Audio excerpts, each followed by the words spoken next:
On TheInformer, an opportunity to catch up with a live artist. She's sung some beautiful jazz music in the past. She loves a little bit of soul, a little bit of country. She can do it all. Her name is Nina Ferro and she joins us on TheInformer. Lovely lady, how are you and welcome? Well, thank you for having me, George. Lovely to see you. Look, it's a terrific opportunity to catch up. A pity it's via Zoom. We'd love to have you in the studio and promise us it'll happen soon. But I want to talk to you about something that really has got our hackles up, but I'm sure for those in the music industry and for those professionals, it must also be quite distressing to hear that a multi-million-dollar professional organisation such as the AFL, which is such a professional business model anywhere and everywhere you look, has suddenly decided to ask for volunteers to come and perform at the grand final at the Gabba in Queensland this year. Can you make any sense of that? No, and yes. Oh, wow. No, because of the situation we're facing at the moment and having, 98% of the arts industry out of work, have lost their jobs, I think they're asking for 300 dancers, and not children either. They're asking for 15 and over, which means that you've spent a long time and a lot of money honing your craft and being good enough to be on a stage such as the AFL Grand Final, and to be asked to do it for basically nothing, or some merchandise as a thank you, and that's it, is, in my mind, it's deplorable. It's not good enough. It's the message it's sending, isn't it? Huh? It is. It's a message that the arts aren't valuable and that it's not worth paying for. And we in the arts industry are now fed up with it, and we disagree. We've always disagreed, but here comes an opportunity to actually present this to the public as well. What do you make of their reasoning that, hey, this is a once-in-a-lifetime experience? Surely you can do it for that, can't you? Yeah, look, those things, great exposure. It's a once in a lifetime opportunity. It's not a once in a lifetime opportunity. It's an opportunity, and it's experience and all that kind of thing. But they need to be careful about how they're presenting that to these dance schools, and not aligning with their already fairly solid business practices of having, sponsorship behind them. The AFL don't do anything for free, and they're very, very clear about aligning their goals with the sponsorship and, all the branding and the marketing.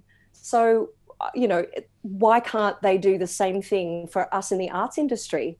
If they can't really afford to pay us, which I just think is not true, then figure out another way. Work with your branding, work with the arts, give them what they need, give them some support, give them marketing, give them opportunity for the dance schools and the organizations that they're asking for help from, something in return, something more tangible than a tacky t-shirt. I can remember merchandise. I was going to say, during my time at Channel 9, I remember how Channel 9 used to cope with these sorts of challenges. They'd go out and find a sponsor for the dancers, or they'd find a sponsor for the singers, and or the entertainment, and away you go. You would have thought, surely, if this is going to be your showpiece event, and it's going to be, simulcast or telecast to all your market, you would have thought, pristine, great opportunity in a difficult year. Hey, this is how you do it, surely. Yeah. What about, maybe coming together with a sponsor that could even give them some grocery vouchers? I mean, exposure is not going to pay the rent. And we've been arguing about this for a long time in the arts, that we are always the first ones there. We love what we do. We know, and this is the point that we were making just off camera before, George, that the arts is a salve. It's a balm on our souls, and it helps us live our lives with more depth and inspiration.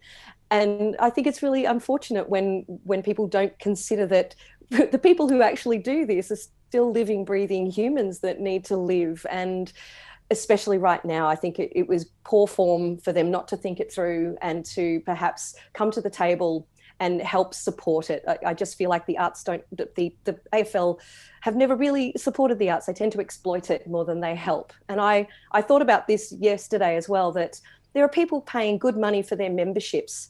And I would think that they would like to think that their money in those memberships goes to every single facet of creating an event. They're calling this a once in a lifetime opportunity. And they were also trying to compare it to the Olympics, which it can't be done. This is a one sport, one day national event watched by a few million people and probably some expats overseas. Yeah. Whereas the Olympics is a multi-sport, multi-day, festival-oriented, international stage where the actual sports people are also sponsored by other people. They're not paid, they're amateur. They've got to find their money to get there on their own. It's a very different thing, and you can't compare the two.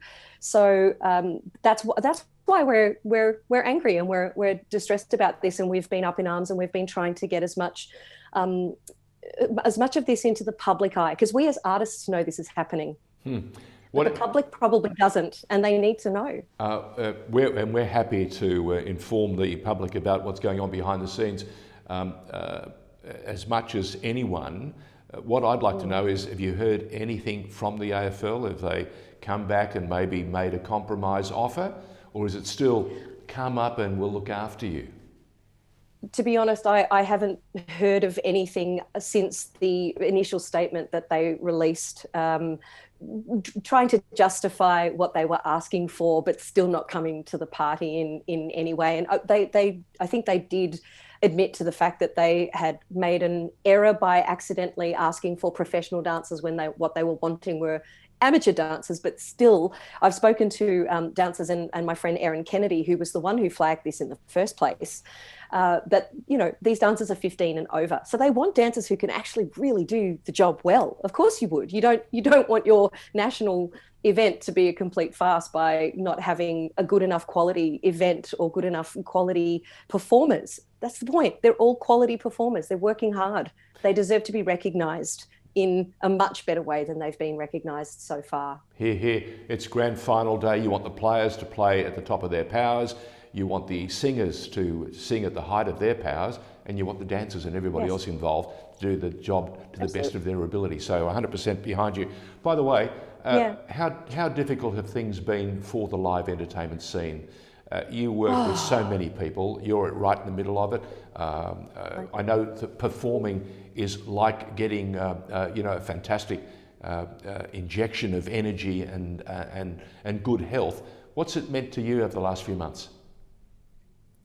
It's been hard. It's been really up and down, and I've talked to as many of my musical family as I can to just check in with them. This has been tricky, and not just because we're off the stage and we're not performing anymore. These are our livelihoods. We make our living like this, and that's what's been so hard, because at every turn we're being told that we're not worthy. We're not worthy. We're not worthy of being paid. What we do is not worth anything, and I think that on a psychological front is actually more damaging than possibly not being able to get on stage. I miss performing. I absolutely miss it. But I think, for Victoria specifically, especially because we've been in lockdown for such a long time, even the venues that are equipped to be live streamed, like the Memo in St Kilda, Memo Music Hall, it's been really tough. They've got a great big space. They do all the social distancing.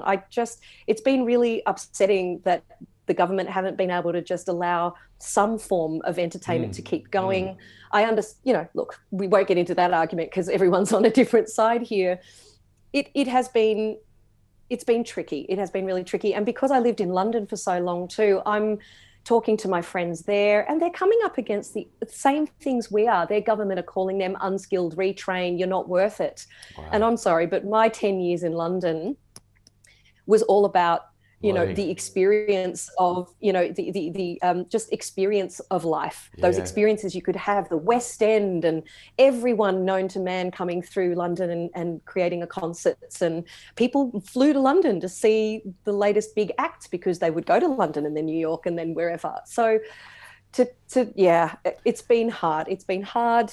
And we're doing the best we can. And thank you to people like yourself, George, for, flagging these kinds of things. Because if we can't come out of this better off, then we're also not doing the right thing here. So, if you're not part of the solution, you're part of the problem, and we want to find a solution. Nina Ferro, I know that the first time someone needs some music, they're going to ask our performers to come in and help them, whether it be a bushfire appeal, whether it be an appeal for some family that's gone through a really hard time.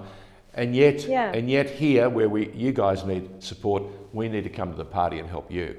Absolutely. And we will always be the first ones to put up our hand and go, we will help you. I'm doing a free 1-hour concert for an online festival to give back to the healthcare workers. I'm totally happy to do that. And that's my decision to do that.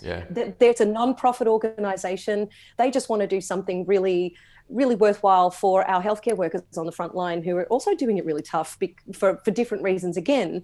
But yeah, when it comes to these big corporations that could actually do something very significant and on a national scale to show that they're in support of the arts and what we're going through, that's where the responsibility lies, and some acknowledgement of that would be really great. Love your work, Miss Nina Ferro. We want to hear you back on stage ASAP. Keep us informed with your next and most exciting phase, because it's really important. Music for us is life. And you guys have a wonderful way with it. When you get up on stage, turn on that microphone, everything that pours out of that is just sheer, beautiful energy. Nina Ferro, thank you for joining us on The Informer. Thank you so much, George. Thank you. Pleasure.